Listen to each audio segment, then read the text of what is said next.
우리 아버지 하나님의 거룩한 자녀 여러분, 지나간 한 주간 동안 평안하셨습니까? 우리들은 지금 성경에 나오는 그 첫 번째 책인 창세기를 공부하고 있습니다. 오늘 그 9번째 시간, 형의 축복을 가로챈 야곱이란 제목으로 말씀을 나누겠습니다.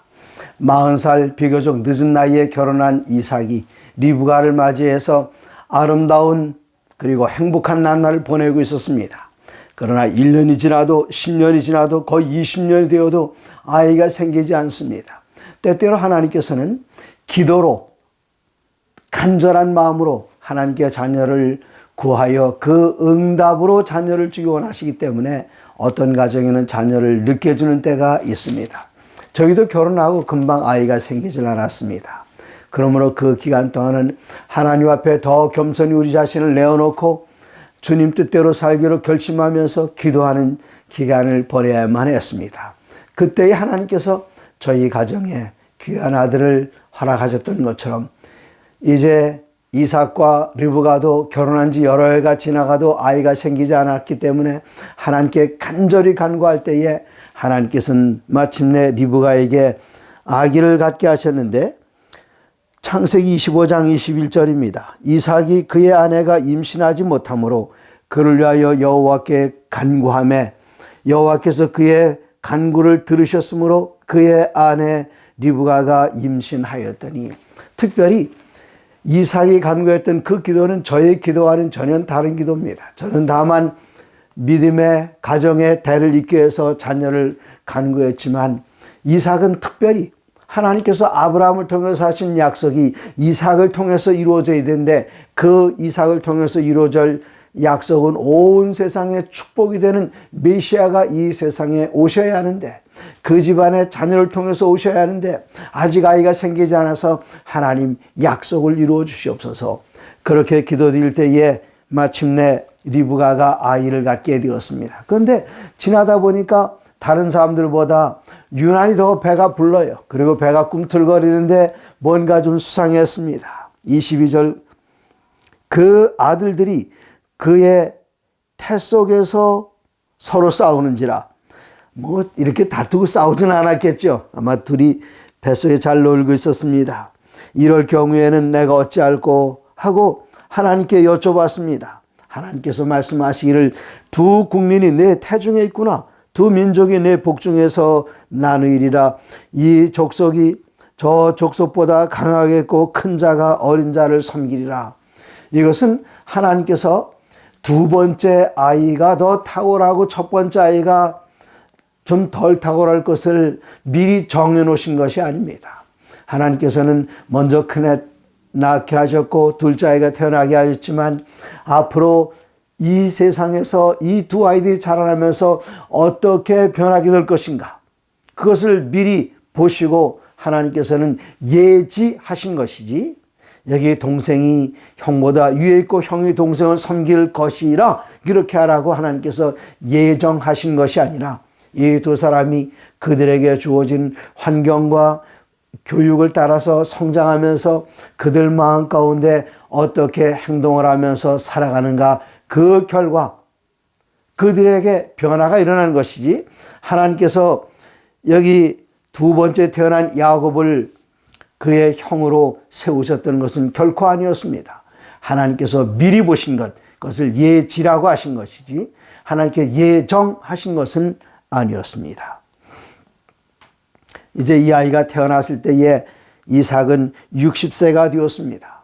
먼저 태어난 아이, 그 아이를 낳는데 보니까 온몸이 그때부터 털이 있고 좀 붉었습니다. 그래서 그 아이를 붉다는 뜻으로, 벌겋다는 뜻으로 에서라고 이름을 줬고, 두 번째 아이를 보니까 형이 막 나가는데 이 형을 막 붙잡고 있어요. 발뒤꿈치를 잡았습니다. 그래서 발뒤꿈치를 잡았다 하는 그런 뜻으로 야곱이라고 이름을 지었는데, 이 야곱이 나중에 속이는 자 그렇게 이야기하고 있습니다만은, 발뒤꿈치를 잡았다, 이것을 우리말로 좀 더 정확하게 번역한다면 발목을 잡았다. 여러분, 남의 발목 잡는 것 있죠? 또 요즘 우리들이 쓰는 말은 발목 잡았다 쓰는 말도 있지만 등 쳐먹는다 그런 말도 씁니다만은, 여기 야곱이란 이름의 뜻이 형의 발뒤꿈치를 잡아놓은 것, 그것은 사실입니다. 그러나 이 말을 좀 더 이렇게 바꿔서 말하면은 남의 딴지를 걸거나 발목을 잡는 그런 것을 나타냅니다. 이 두 아이들이 점점 자라나서 형은 아버지의 사랑을 더 많이 받았습니다. 형은 활을 잘 쏘고 사냥을 잘해서 사냥감을 가져다가 요리해서 아버지를 뛸 때에 아버지는 아주 기뻐해서 형을 다 사랑했고, 이 동생은 좀 더 사색적인 사람이고 그런 사람이었습니다. 결코 연약한 사람은 아니었습니다만은 야곱에 대하여 25장 27절에 야곱은 조용한 사람이었다, 이 말을 다른 곳에서는 완전한 사람, 도덕적으로 온전한 사람을 표현할 때에 썼던 탐이라는 히브리어 단어를 사용했습니다. 온전해서 조용하고 얌전하고 그런 아주 가정적이고 그런 사람은 아닙니다. 나중에 나오겠습니다만은 이 야곱이 얼마나 건장한 사람인가 이 뒤에 성경에 나오고 있습니다. 이 둘이 성장을 해서 어느 날 형이 바깥에 나가서 아버지를 위하여 사냥하러 나갔습니다. 사냥하러 다니다 보니까 산을 뛰어다니고 강을 건너가면서 배가 심히 출출해서 집에 돌아왔을 때 보니까 동생이 팥죽을 젓고 있었습니다. 냄새가 너무 좋았어요. 그래서 그 팥죽을 달라고 하니까 이 동생이 공짜는 안 된다고 그랬습니다. 그럼 내가 뭘 주면 되겠느냐? 형의 장자의 명분을 달라고 했습니다. 장자의 명분이 밥 먹여주냐? 그래, 너나 가져라. 그때 주고 받고 한 물질적인 것은 없었습니다. 장자의 명분 안에는 영적인 축복이 있었습니다. 이 일에 대해서 히브리서 12장 16절에는 이 사건을 이렇게 기록했습니다. 히브리서 12장 16절, 음행하는 자와 혹 한 그릇 음식을 위하여 장자의 명분을 판 에사와 같이 망령된 자가 없도록 살피라. 17절, 너희가 아는 바와 같이 그가 그 후에 축복을 이어받으려고 눈물을 흘리며 구하되 버림받아 회개할 기회를 얻지 못하였느니라. 팥죽 한 그릇에 장자의 명분을 판 것을 바울은 히브리서에 망령된 행동이라 그랬습니다. 뭐 그렇게 대단합니까? 이것은 대단합니다. 그 장자의 명분, 그것은 아버지의 재산을 동생보다 2배 받는 것, 그것이 다가 아닙니다. 여기 중요한 것은 무엇인가 하면 이 집안의 장자를 통해서 메시아가 태어나는데 에서는 것을 우습게 여기고 동생의 팥죽 한 그릇을 팔아먹어버렸습니다.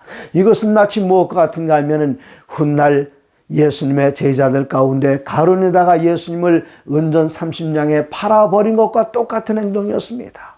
메시아를 판 것입니다. 끔찍한 일입니다. 그러나 이 야곱은 정말 메시아를 소유하길 원했습니다. 예수님의 조상이 되길 원했습니다. 예수님을 붙드는 것, 그것이 바로 의입니다. 지금 에서와 야곱을 비교해보면 누가 좋은 사람, 누가 나쁜 사람, 누가 good guy, 누가 bad guy인가, 우리는 이렇게 생각하게 되면 항상 야곱이 좋은 사람인 줄 알았는데 야곱의 행동을 보면 그렇지 않습니다. 야곱은 형을 속였고 아버지를 속였고, 하나님께서는 에서를 먼저 장자로 태어나게 하셨으면 하나님의 뜻이었는데 하나님의 계획까지 뒤집으면서라도 예수 그리스도를 붙들고자 하는, 메시아를 붙들고자 하는 아주 강력한 열망이 있었기 때문에 하나님께서는 아브라함과 이삭과 야곱의 하나님, 그 야곱을 의인의 명단 속에 집어넣으셨던 것입니다. 그 다음에 34절에 보시면은, 26장 34절에 보시면은 에서는 40살 됐을 때에 히타이트 족속 부엘의 딸 유딧과 헷 족속 엘론의 딸 스밧을 아내로 맞이했더니 그들이 이삭과 리브가의 마음에 근심이 되었더라. 네. 이제 이삭이 100세가 되었습니다. 큰아들이 자부들을 데려가는데 헷 족속이었어요. 마음에 들질 않았습니다. 이제 이삭이 나이가 많아서 늙어서 눈이 잘 보이지 못할 때에 큰아들 에서를 불렀습니다. 얘야, 이제 내가 죽을 때가 다 되는 것 같구나. 너는 가서 활과 화살과 전통을 가지고 나서 사냥해라. 그리고 사냥감을 가져가서 잘 요리해서 내게 주면 내가 그 음식을 먹고 너에게 축복 기도를 해주겠다. 이 소리를 리브가가 엿들었습니다. 리브가는 야곱과 시간을 더 많이 보냈기 때문에 야곱과 더 가까이 지냈습니다. 야곱을 불러서 이야기하기를 아버지가 네 형을 지금 축복하려고 한다. 사실 그 야곱이 그 축복을 가지고 싶어 했습니다.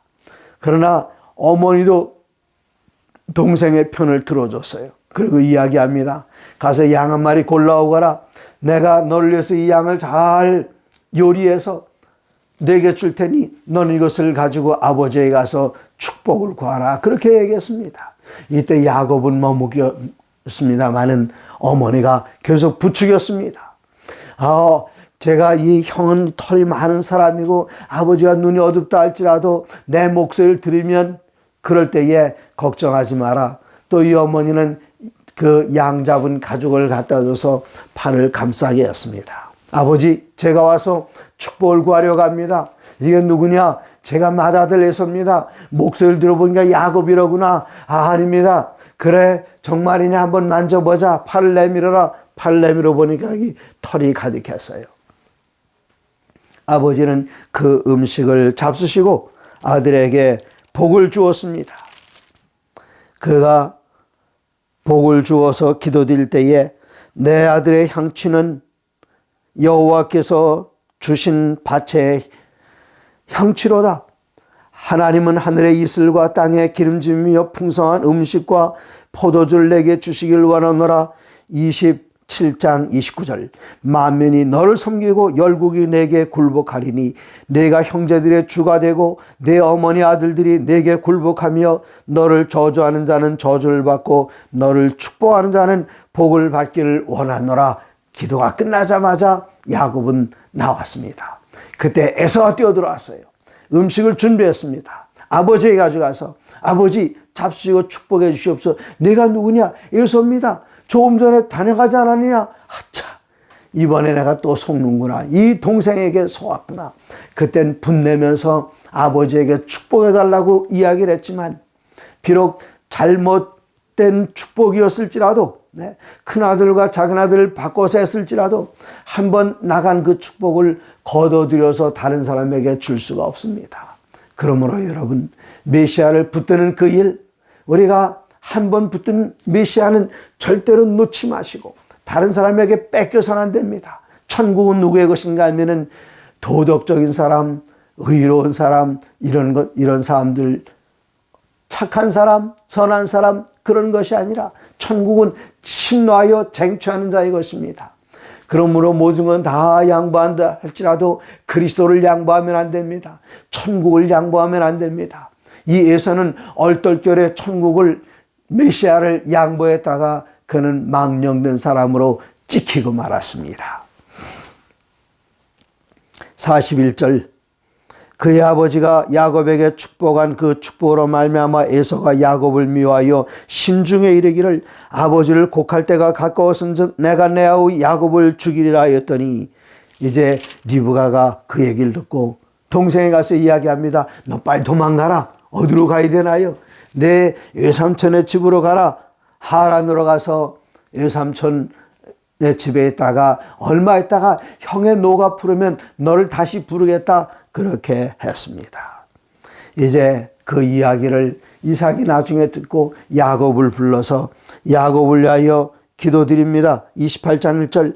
이삭이 야곱을 불러 그에게 축복하고 또 당부하여 이르되 너는 가나안 사람 딸들 중에서 아내를 맞이하지 말고, 누구처럼? 그의 아버지가 며느리를 가나안 사람들에서 정하지 않고 그의 조상의 땅에서 데리고 왔던 것처럼 너도 이 가나안 여인들에게서 아내를 구하지 마라. 너는 가서 밧단 아람으로 가서 내 외삼촌 라반의 딸 중에서 아내를 맞아라. 그리고 보냈습니다. 이제 도망갑니다. 28장 10절입니다. 야곱이 브엘세바에서 떠나 하란으로 향하여 가더니 정말 한참 동안 달려갔어요. 조금만 지체하면 형의 창이 아니면 형의 활이 자기의 염통을 심장을 찌를지도 모릅니다. 부지런히 도망가요. 이젠 더 이상 갈 수 없습니다. 지쳤습니다. 그가 지금 이 야곱이 지금 몇 살쯤 됐을 것 같아요. 여러분에게 짐작해봐라 그러면 20살이나 30살로 그렇게 계산하시겠죠. 제가 이 성경에서 연구하면서 도망갈 때 야곱의 나이를 계산했더니 여러분 놀라지 마십시오. 30살 아닙니다. 40살도 아닙니다. 50도 아닙니다. 60도 아닙니다. 저보다 나이가 훨씬 더 많은 나이. 77살이었습니다. 어떻게 그때 야곱이 71이나 됐을까 여러분 궁금해 하시겠습니다. 그럼 이렇게 계산하시면 야곱의 나이를 계산할 수 있습니다. 자, 요셉이 30살에 총리가 되었습니다. 그리고 풍년이 7년 지나가고 흉년 2년째에 형들을 만났고 그 형들이 가서 아버지를 데리고 옵니다. 그러면은 요셉의 나이가 39입니다. 그 39살이었을 때에 바로가 야곱을 보고 나이가 몇이냐? 그랬더니 야곱이 말하기를 제가 정말 험난한 세월을 살았습니다. 130살입니다. 그렇게 이야기를 했어요. 요셉의 나이가 37이었을 때에 야곱의 나이는 130이었습니다. 그러면 거기서 그 차이가 몇 년 나는지 한번 계산해 보시기 바랍니다.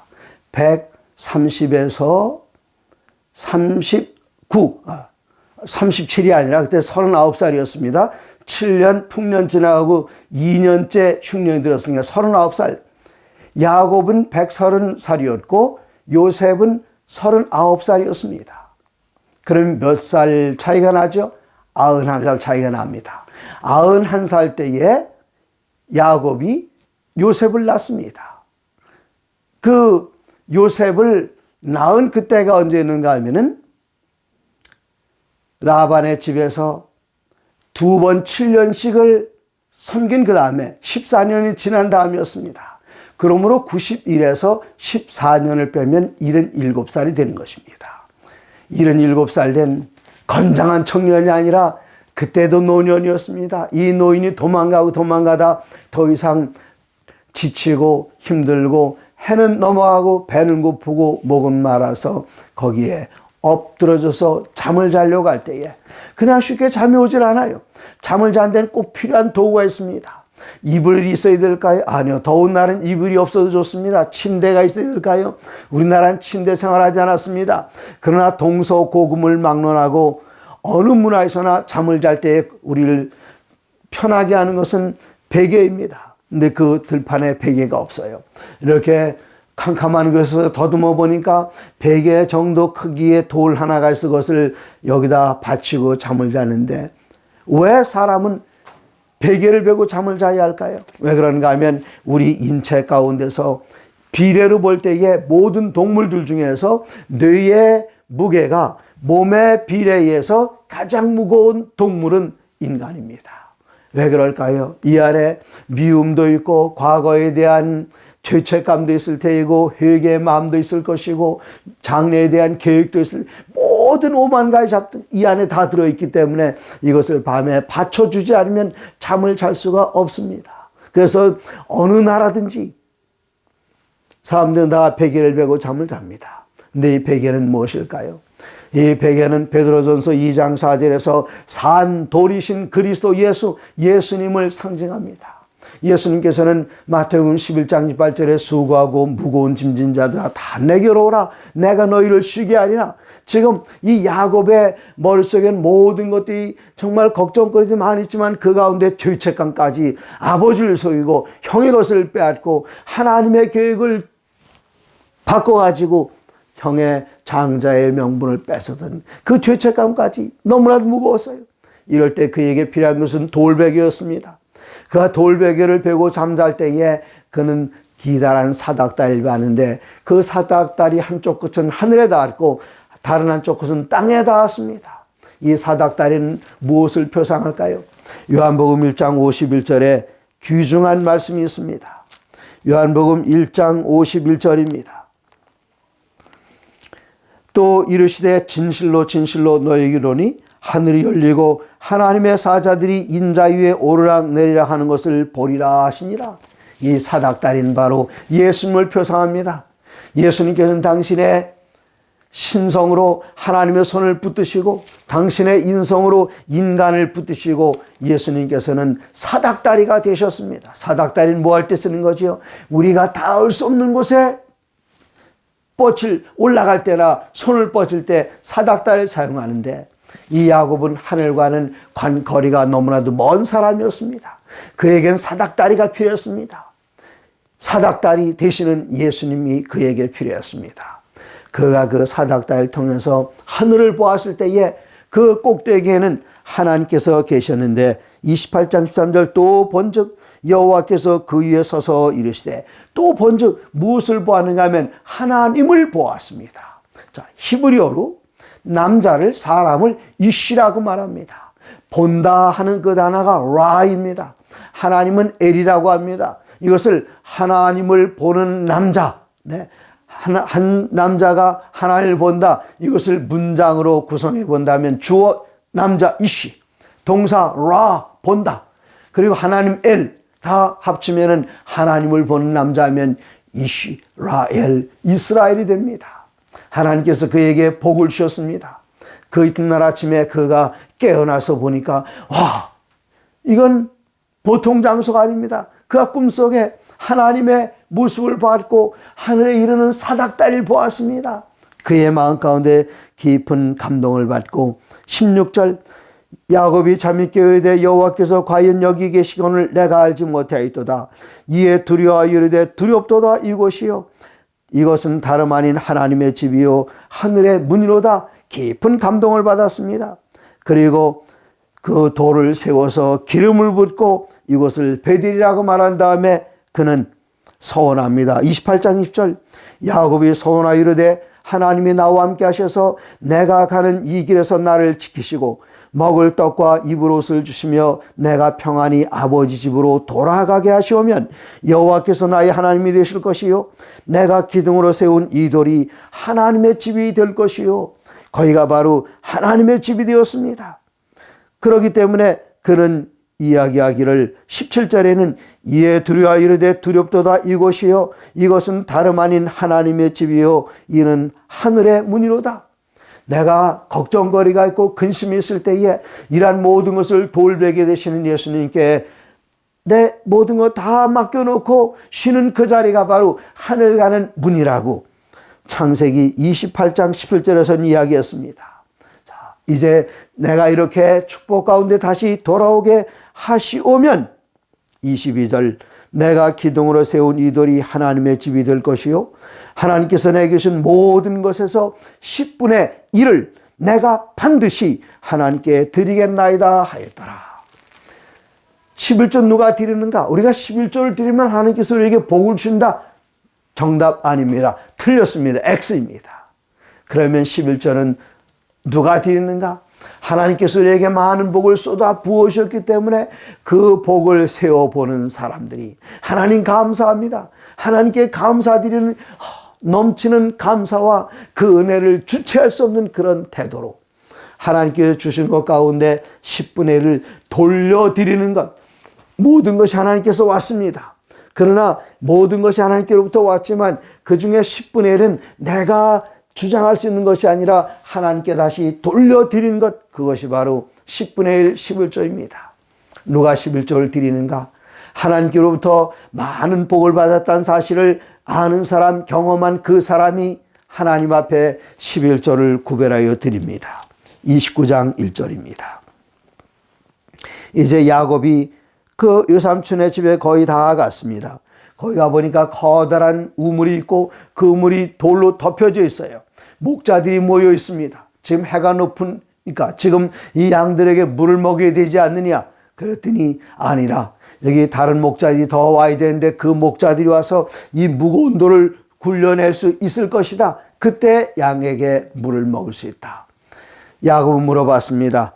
여기 혹시 라반을 아느냐 했더니 지금 라반의 딸 라헬이 곧 올 것이라 그랬습니다. 라헬이 혼자 오는 것이 아니라 양떼를 몰고 그 수많은 양떼를 혼자 모는 것이 아니라 여러 명의 목자들과 함께 몰고 오고 있습니다. 그 모습을 봤을 때에 야곱이 어떻게 하는지 보십시오.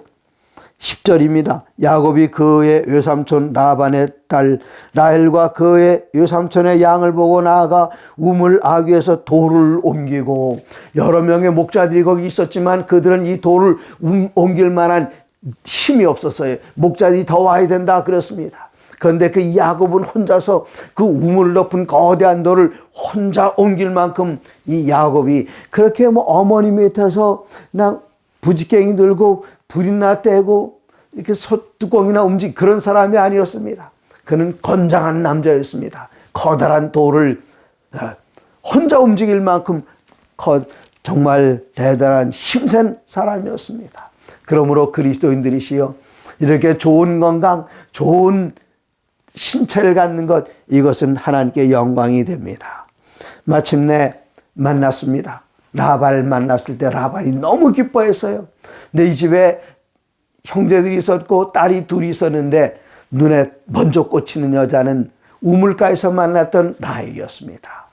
그 연이 레아와 라헬을 비교해서 말하기를 29장 17절 레아는 시력이 약하고 라헬은 곱고 아립다우니 야곱이 라헬을 더 사랑함으로 대답하되 내가 외삼촌의 작은 딸 라헬을 위하여 외삼촌에게 7년을 섬기겠습니다. 이게 제 품삯이 되겠습니다. 그 7년 지나가는 시간이 20절 야곱이 라헬을 위하여 7년 동안 라반을 섬겼으나 그를 사랑하는 까닭에 7년을 며칠같이 여겼더라. 마침내 7년이 지나갔습니다. 이제는 초래를 치르는 밤이 됐습니다. 커다란 잔치를 베풀고 이제는 불들은 꺼지고 마침내 이 라헬이 그 방에 들어가야 돼요. 야곱은 정말 신났습니다. 불은 꺼졌습니다. 여인이 몸에 향수를 뿌리고 향내를 내면서 오는데 이 여인은 바로 라헬이로구나. 여보, 내가 당신을 7년을 기다렸어. 그런데 이게 웬일입니까? 아침에 눈 떠보니까 라헬이 아니고 레아였어요. 외삼촌에게 속았습니다. 속이는 자, 형을 속이고 아버지를 속였던 야곱이 외삼촌에게서 계속 속아 넘어가고 있습니다. 우리 동네에서는 동생이 언니보다 먼저 가는 일이 없다. 앞으로 7년을 일하면 라헬도 내게 주마. 이 라반이 일 잘하는 야곱을 그냥 보낼 생각이 없어서 이런 꾀를 냈던 것입니다. 그래서 또 7년 동안 공짜로 일을 더 해주게 됐어요. 그래서 7일이 지난 다음에 이 라헬을 들여보내고 또 앞으로 7년 동안 일하는데 처음에 7년은 신나는 7년이었지만 뒤에 7년은 그렇게 마음이 즐거운 7년은 아니었습니다. 하나님께서 레아와 라헬을 봤는데 이 라헬을 야곱이 더 사랑했던 둘만 항상 붙어 있습니다. 이 레아의 마음은 정말 많이 아팠습니다. 많이 아픈 것 가운데 하나가 뭔가 하면 이러다가 메시아의 조상이 되는 그 특권을 동생에게 빼앗기고 말겠구나. 내가 언니인데 그 일이 일어나면 안 된다. 그는 하나님을 붙들고 매달렸습니다. 그렇기 때문에 하나님께서는 레아는 너는 인간의 사랑에 만족하고 있으니 너는 야곱이나 차지하고 살아. 대신 내가 내 언니 레아는 하나님 내게 간절한 마음으로 간급하고 있으니 내가 그에게 아들들을 주리라. 첫 번째 아들이 태어납니다. 첫 번째 아들 이름이 르벤입니다. 보라 아들이라. 어쩌면 이 아들이 메시아의 조상이 될지도 모릅니다. 보라 아들이다. 두 번째 아들이 태어납니다. 이번엔 시몬입니다. 하나님께서 내 마음 가운데 슬픔을 남편을 동생에 뺏긴 그 슬픔을 하나님께 들으셨구나. 세 번째 아들이 태어납니다. 그 아들의 이름은 르입니다. 이제 남편이 나와 함께 연합하겠구나. 그 다음에 네 번째 아들이 태어납니다. 이번에 태어난 아들 하나님을 찬양하려다. 그 이름이 유다입니다. 유다가 누구입니까?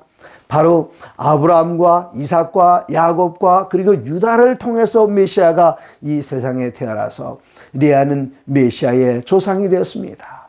여러분, 우리들은 아직도 그것을 잘 깨닫지 못해요. 제가 미국에 가보니까 여자아이들 가운데 레이첼, 라헬이라는 이름이 얼마나 많은지 그냥 레이첼. 그런데 레아라는 이름을 가진 여자아이들은 많이 못 봤어요. 그런데 이 성경을 보면은 레아가 하나님과 더 가까웠던 사람입니다. 언니가 아이를 넷씩이나 낳으니까 라헬이 화가 나가지고 자기의 여종을 남편에게 들여보내서 아들을 둘 낳습니다. 그리고 짓는 이름도 그렇습니다.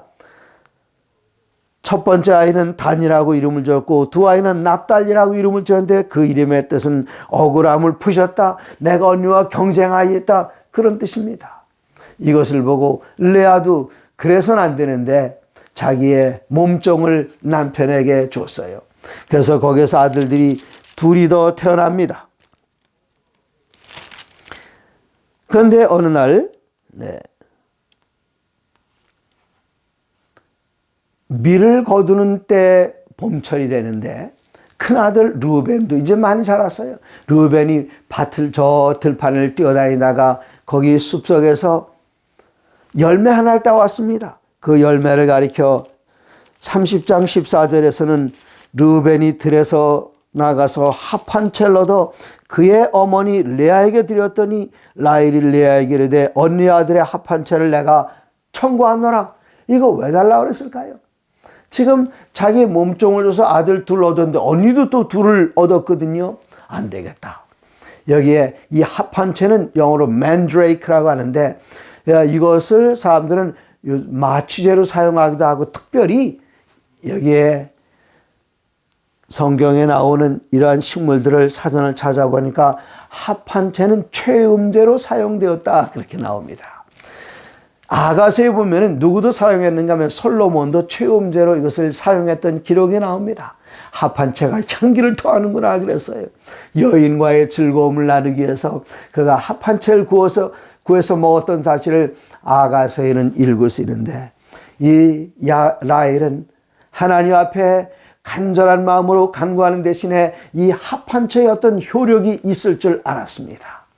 그리고 남편을 언니에게 언니 그 합 한 채를 오늘 내게 주면 오늘 밤에는 우리 남편이 당신하고 자기할게. 그렇게 해서 또 아들을 얻게 되는데 그 아들들이 이사갈 그리고 조금 이따 또 스불론 이 아들들이 태어납니다. 레아와 라헬의 신앙을 우리들은 알 수가 있습니다. 합 한 채 그게 중요하지 않아요. 중요한 건 메시아의 조상이 되는 것입니다. 이스라엘의 여인으로서. 이제 이 집안에서 14년 동안 다 일을 하고 이제는 끝났으니까 떠나가야겠다 하는 그때에 30장 25절에 보니까 라헬이 요셉을 낳았을 때 야곱이 라반에게 말합니다. 제가 이렇게 오랜 시간 일했습니다. 저도 우리의 집을 세워야 되지 않겠습니까? 그랬더니 어떻게 하면 좋겠느냐? 내가 내 품삯을 주겠다. 야곱이 제안합니다. 여기 삼촌 양떼들 가운데에 얼룩덜룩하고 검거나 점 있는 것은 제가 갖고 하얀 건 다 삼촌의 것입니다. 제게 이런 얼룩이 있는 것을 제게 품삯으로 주시면 라반이 생각해 보니까 그런 동물들은 몇 개 안 돼요. 그래 너나 가져라 그랬습니다. 그리고 6년 동안 봉사하는데 이 6년 동안 봉사할 때에 이 야곱은 양떼들을 잘 관찰했습니다. 양떼들은 1년에 2번씩 수태를 하는데 봄에 태어난 양은 좀 약하고 가을에 태어난 양은 튼튼합니다.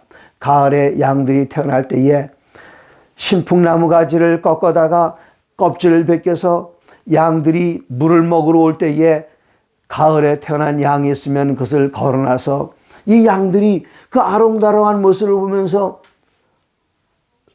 그 가운데 새끼를 갖게 됩니다. 태어난 양들은 다 그런 양들입니다. 물론 지금 그렇게 실험해봐야 소용이 없습니다. 왜 그런가 하면 이것은 하나님께 야곱에게 복을 주기로 작정하셨기 때문입니다. 그래서 봄에 태어난 양들은 그냥 라반의 양으로 그대로 다 남아있고 가을에 태어난 양들은 알록달록하고 검거나 점이 있거나 그래서 다 야곱에게 가게 됐습니다. 6년이 지나갈 때에 야곱의 양들은 기하학 숫자처럼 그냥 기하급수로 쫙 불어났습니다. 라반의 양보다 더 많아졌어요. 그런데 라반의 아들들이 보니까 이러던 이래서는 안 되겠습니다. 지금 저 사촌이 와가지고 우리 양떼들 지금 다 훔쳐가고 있다고 분노했습니다. 이때가 바로 떠나가야 할 때였습니다. 31장 1절 야곱이 라반의 아들들이 하는 말을 들은즉 야곱이 우리 아버지의 소유를 다 뺏고 우리 아버지의 소유로 말미암아 이 모든 재물을 모았다 하는지라. 큰일 났습니다. 야곱이 라반의 안색을 본즉 자기에게 대하여 전과 같지 아니하더라. 이때 하나님께서는 말씀하십니다. 여호와께서 야곱에게 이르시되 내 조상의 땅 내 족속에게로 돌아가라. 내가 너와 함께 있으리라 말씀하셨습니다. 야곱이 빨리 집으로 돌아가지 못했던 그 이유 가운데는 어머니께서는 이미 돌아가셨을 것입니다.